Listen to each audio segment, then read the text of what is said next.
рековме, ги има Бугарија, иако можеби се појавуваше и таму некоја криза во еден период, меѓутоа сепак таму има систем надпревари, има систем разработен како да се успее и мислам дека полека и тие се враќаат, бидејќи сега беа организатори на Европското првенство за пионери и кадети, каде што слушно се настапија нашите борачи, каде што Лука Раниев, Абдулазис Азизи исто така ги освои третите места, меѓутоа и Шоров Константин, Зоран Шоров имаше добар настап, беше 8 на кадетското првенство. Очекувавме повеќе од Маријан Нениев и од останатите борачи, меѓутоа сепак во однос на тие првенства кои се надвор од Македонија, европските и светските, би сакал да кажам дека ако се гледат резултатите, ќе видиме таму Русија, Азербејџан, Грузија, Украина, Белорусија, па Бугарија, па Турција и така да не се дава многу простор. И ние треба да бидеме среќни затоа што па двајца наши момчиња во пионерска возраст постигнале висок резултат.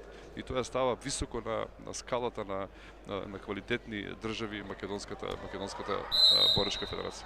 Да ги споменеме само сегашните учесници во оваа трета борба, категорија минус 65 кг. Тоа се двајца молдавци, Леонид Колесник и Василе Марку.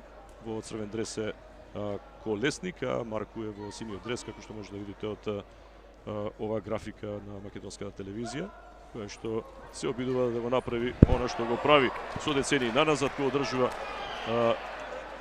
рейтингот на македонскиот бисер, а се разбира подсетува и дека своевремено. Тук имаме една интересна ситуација, гледате што се ако сакате да го искоментирам ова. Да, се работи за борачи од Молдавија, фантастични борачи. Кај нив нешто слично се случува како и нас во пионерска, кадетска, младинска возраст се неверојатно многу силни. После им недостасува нешто и во сениорска конкуренција исто така многу квалитетни, меѓутоа рековме зборуваме за вели сили од Русија, за Азербејџан, Украина, Грузија и така натаму, кои на некој начин доминираат и многу тешко се пробива на таа ситуација.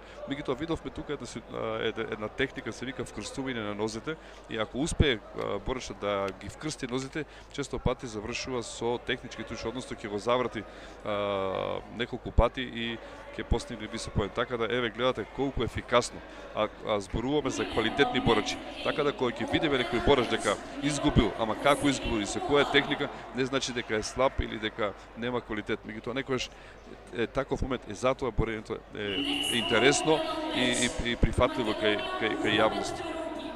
Да, почна тука некако со ова иницијатива Леонид Колесник, кој што потоа доминираше, да, ова беше супер атрактивна акција, едноставно влезе во